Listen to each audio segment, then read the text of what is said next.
And I'm sure there's lots and lots of questions. Or you've already asked them all. And we go straight to the top. Richard, and then John. Do you want to go first? Yeah. But just the point is that if you go back to the 1960s, there was a widely held belief within the industry that fluorescent lighting was just as healthy as daylight. And what followed from that was that schools, not so much in this country, but in America, were built without windows.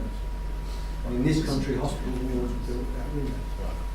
And the danger of this guide and the human-centric lighting is that you will end up with buildings with no windows. So unless somebody points out the other benefits of daylight besides the circadian entrainment, which this guide seems to lack, people will automatically go for. That's my big worry with it. I've seen myself, people find human-centric lighting, let's adjust the tunable temperature of the light. They find that easy, piece of cake, because they just buy a product, stick it in the ceiling, they've done it. And we're seeing mechanical, electrical, sustainability engineers just going, we need some human-centric lighting. You know, I had someone, I won't say who, I had someone say to me the other day, I've seen this human-centric lighting, Andrew, I'm doing a car park, can you point me in the direction of some light fittings? I was like, if ever someone should step away from the project, you know, that's the person, you know. You're trying to put human-centric lighting into a car park, you know. You clearly don't understand what it's all about. But it's easy, isn't it? You know, buy a human-centric light. And some people are now labelling their light fittings as human-centric lights. And it is my big worry that whether it's this guide plus the industry, my big worry is that it becomes very easy to just fill a box with lights that change colour and say, we've given you a healthy lit space. And we've got human-centric lighting. Now, this is not to plug the workshop. I suspect everyone else. It's to plug the place it's in, because what I didn't mention is the workshop is held in a recently refurbished building at Loughborough which has electrochromic glazing. So this is floor-to-ceiling glazing. We have 12 big panels on this floor and 12 below. This space was overheating, it was too much glare and whatever, it's southwest elevation.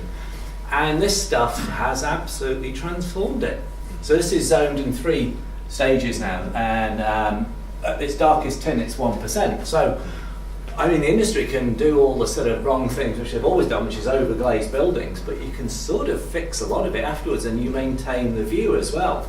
It is quite a remarkable space to be in, you know, and quite different, I think, from the first one that we looked at. And actually, Ruth can tell you a lot more about that. At the booth at the back there, which was the small offices, because that was just sort of above sill height glazing. Sorry, so John, yeah. As one of the authors of the Lucas paper, can I just explain why you had the difference? Please, yeah. I mean, I think you need to take a step back. The Lucas paper was not intended to give the answer for integrated lighting, as we like to call it. It was designed to tell researchers the 5 metrics were very important. Okay, and the idea was then for researchers to go away and do the studies and report back. Now, Well adopted only the melamorphic response. So that's why when you had a red-rich spectrum, the Lucas approach and the Well approach didn't work very well. Now, the argument from Renzauer is that the red is important, and therefore it's built that in. Now, the science behind that isn't that mature, and that's obviously a concern. So from my perspective, from Public Health England, is the negative impact what this can have on some people. Because another factor that our research has shown is that whatever you do to someone now is 90 minutes later you get the effect. And that is age dependent. So I think you're right in terms of getting your light exposure in the morning is important, and we have shown that it doesn't matter what spectrum you use, you can improve people's well-being by giving them light in the morning. So a lot of this I think needs to come down to common sense. And when you start building these metrics in, you may be right for 1 or 2 people in the room, but for most people it'll be wrong. No, I think you're dead right. I think common sense is the way forward. Daylight first. This is what we're saying. This is our mantra internally, regardless of regardless of all these standards. If we get the daylight right first, and we're just supplementing it with electric light, we've got to be on the right track. we have to be doing the right thing because that's the way to go. The worry is some of these guys, you know, you've said it yourself, they're getting really quite prescriptive. There's I saw the Well residential, some figures came out yesterday, and there's one standard that a night light for you travelling to the toilet at night can't be any higher than 35 centimetres from the floor, no more than 15 lumens, and it must be red. Now it doesn't say you can't aim it at their eye, it doesn't say aim it at the floor, so you know, but they're becoming very prescriptive. I think one of the other standards for residential was 215 average lux in your living room. Well, I don't want 215 lux in my living room at night, average, uniform across my living room floor. And when I was reading it the other night, I took a measurement and we've got 44 lux in the middle of our room. And I find it a bit bright, to be honest, you know. So most of our walls are dark grey, you know. So you know, it's getting too prescriptive. Worth perhaps reminding ourselves that some of the daylight standards that appeared with the clear sky options were actually were just nonsense, and they appeared in LEED and then in ASHRAE, and they just did not make any sense at all. So sometimes, you know, very odd things can appear in guidelines, and it takes people to look at them and question them, you know, to filter this out. Can I just make one point, sorry, about this issue with electric lighting? As Andrew said earlier about, you know, products being available that you can just use and then you get the requirement. I think that's a big risk, just to highlight that, because as you also showed in your presentation, I think the biggest issue is if you have that kind of lighting, electric lighting, going to give you 150 EML all the time, or say in the whole space, I think there's a big problem for the evening. And I think standards like Wellbeing or other standards should basically come up with a recommendation to decrease that.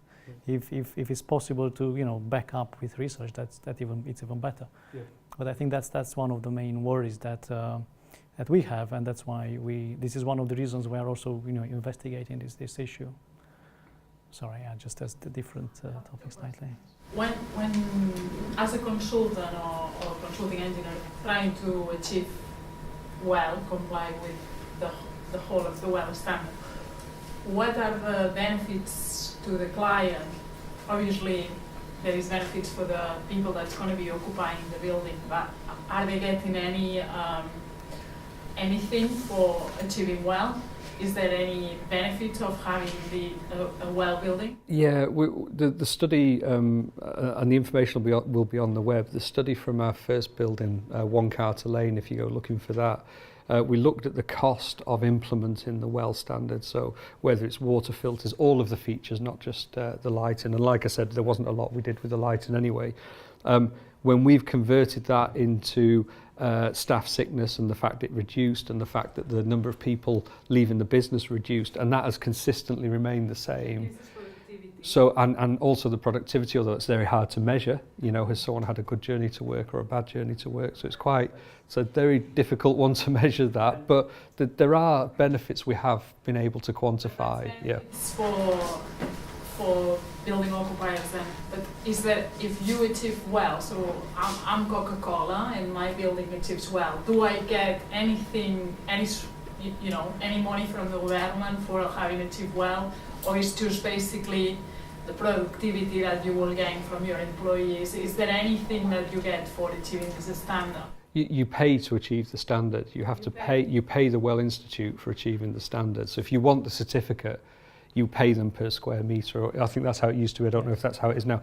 So however big your building is, I can't remember the final figure. I think our office in London cost about £8,000 for the certificate, and for them to come and do the checks and the measurements and tick everything off. So, you know, you're not just paying for a certificate, you're paying for their time to come and check that you have achieved what you've said that you're going to achieve. Yes, but you don't get anything from, you don't get money from them. So as a business, your benefit is just the increase on productivity for your employees. I think that's right. It's for your employees, and that's why you're doing it. It's health and well-being for the employees. I think if you're a landlord with Cat A space and you can have a Well certificate, then that might be the thing that makes someone take your building over someone else's building. But what we're seeing is that that's no guarantee.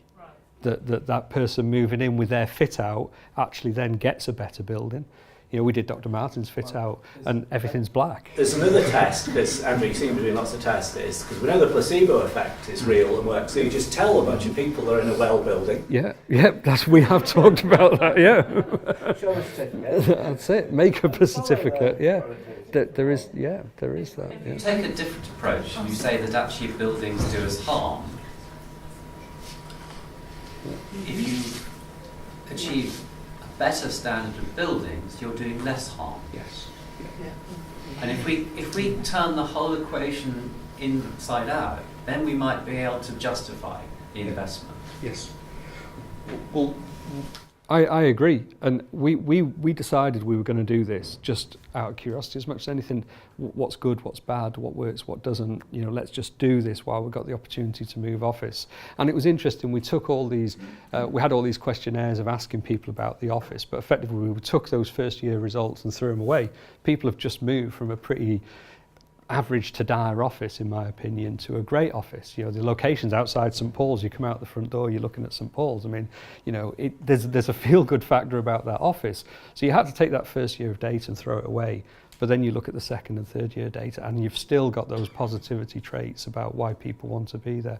But you're right. But we have seen a payback within months of what we spent on Well. It hasn't taken us years to recover that money. It took months to recover that money. When my last question. Sorry to interrupt. When we design buildings, which I like, I've been doing lots of buildings over many years.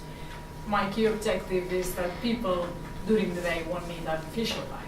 That's what it should be. That you are working under natural light without glare, and that's what we try to do all the time when we design buildings, to achieve natural light during as many hours as possible, so the lights are switched off. When you did the presentation, it's very difficult if you are in a city centre surrounded by offices to achieve those daylight levels, if not impossible. Mm-hmm.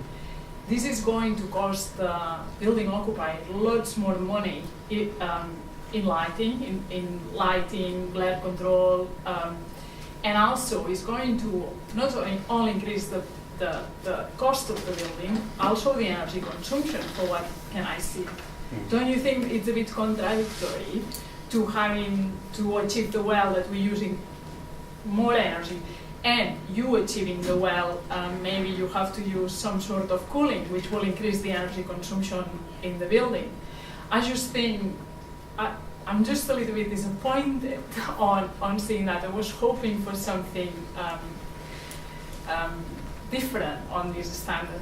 You know, I think it should be more about energy consumption, and yes, bringing natural light and improving what we have now for BREEAM. Yeah. But I just think, in my opinion, that we will have to spend more money on sources that will use more energy and increase the energy consumption in the building. Well, our lighting load for the Manchester office is 2.3 watts a metre squared. But you have a lot of natural light, there's lots of people. With everything turned on, our lighting load to deliver the lighting is 2.3 watts per metre squared, because we've put the light where it's needed, close to the source. So the uplight for the ceiling is only 800 millimetres away from the ceiling, and it's designed to wash that ceiling. So we've been very careful that a typical office is 6 to 8 watts a metre squared. You know, a London office would be 8 watts to a metre squared to light to 400 lux. We're using 2.3. So actually, if you design it properly... But what was on the cooling? On the cooling, we have cooling now. We didn't used to have cooling, but then again, we had a building which was unbearable in the winter. In the summer, it was just too hot. No one was doing anything. So we're not quite comparing like for like there. We should have had cooling before, and we've got cooling now. So actually, that's not like for like, yeah. Yeah, on some of the projects I worked, there is... If you use, you have to find the balance between how much daylight and how much heat you're going to get from that much daylight and the glare.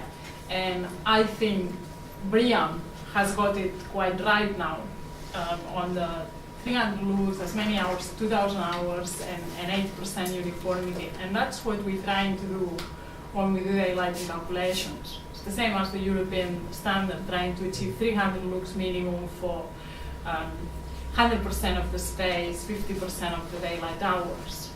But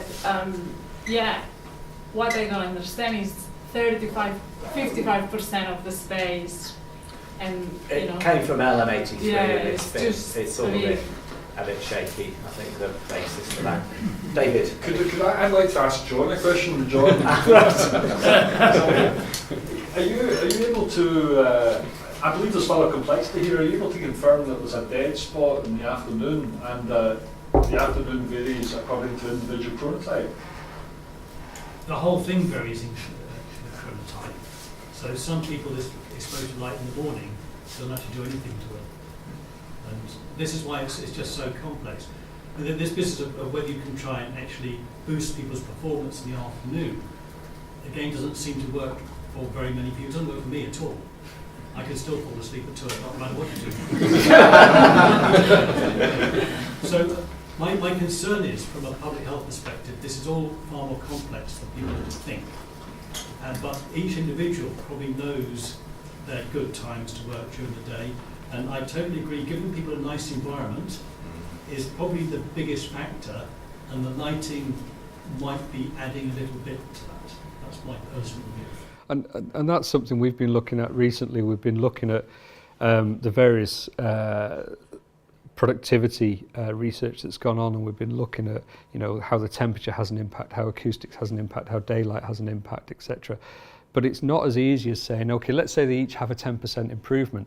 You don't put all three in and see 30% improvement. The first one has the biggest improvement, and the others have a much less improvement after that. And the science and the psychology behind it is just so complex. It is. Yeah.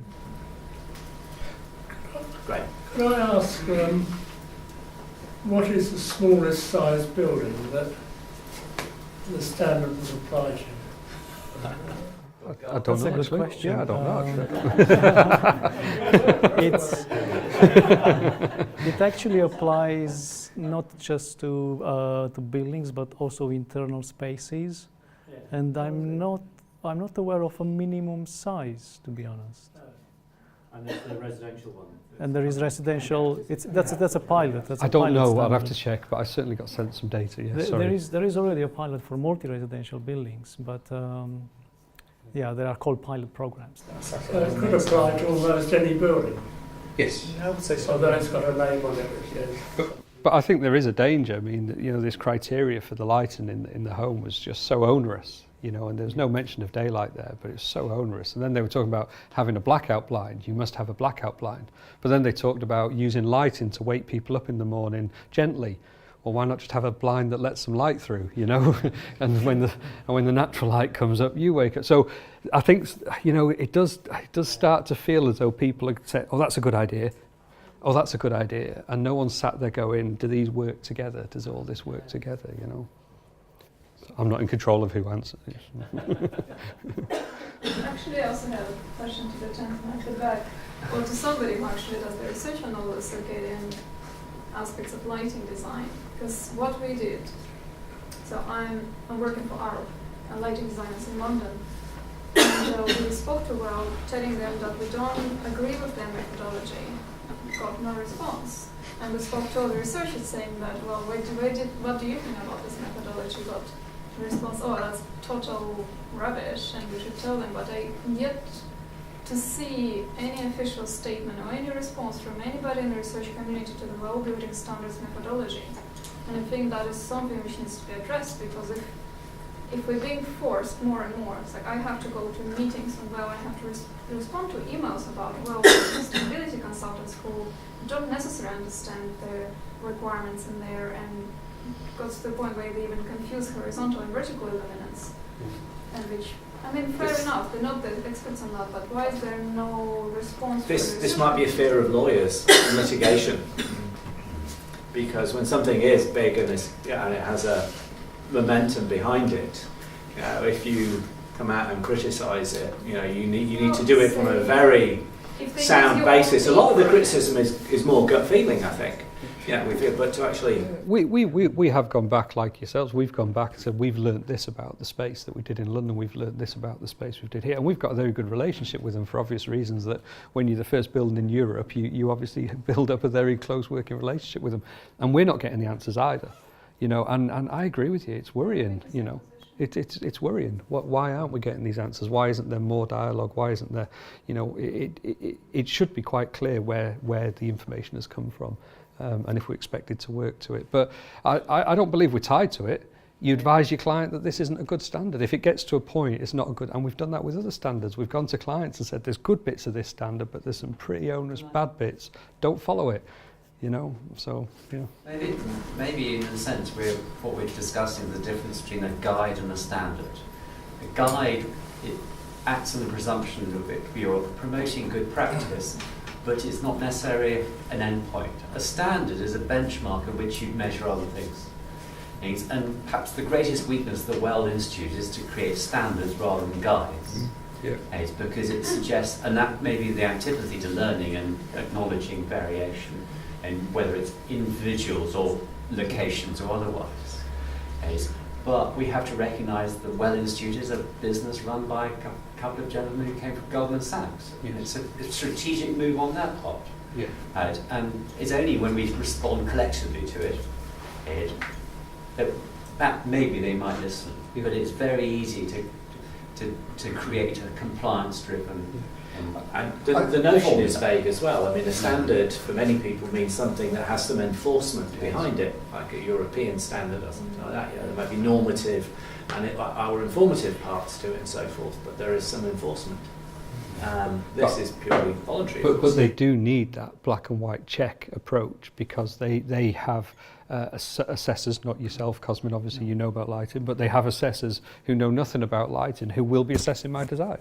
No, but I'll explain. So we had 3 lighting scenes in a hospital, and we'd deliberately given them a reading scene, a patient scene, a medical scene, and we just kept them coming back saying, what's your total wattage, what's your total consumption in that space? I say, it's not going to work like that. You're not going to have all the lights on at any one time. You will pick a scene. No, I must know. Well, when you worked it out, it was like 14 watts a metre squared for everything to be on. It was never going to be that way. So I just told them it was 6. And off they went, and they ticked the box, and off they went. But and it's a real worry. I'm not going to change a good design to a bad design to tick a box. I'm not going to do that. I know what I'm doing. I'm going to. It confuses the message, because the exciting thing, I think, for most of us about the Well standard, if I can use inverted commas, is it's aspirational, but it's been converted into a benchmarking system. And at that point, the two parts of it don't always fit together. And then when it comes to coherence, we're realising it's not coherent either. It's really quite a difficult tool to be able to understand and use. And we're still at the possibility, like in LEAD, of the whole of it being rewritten again and again and again. But it's still become normative.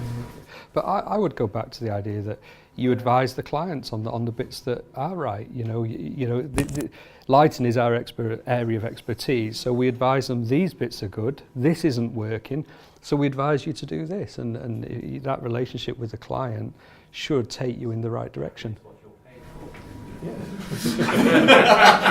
think we've come to the end of our session in here, although the questioning can of course recommence rather in the pub. So I think I would like to thank both our speakers for a great afternoon.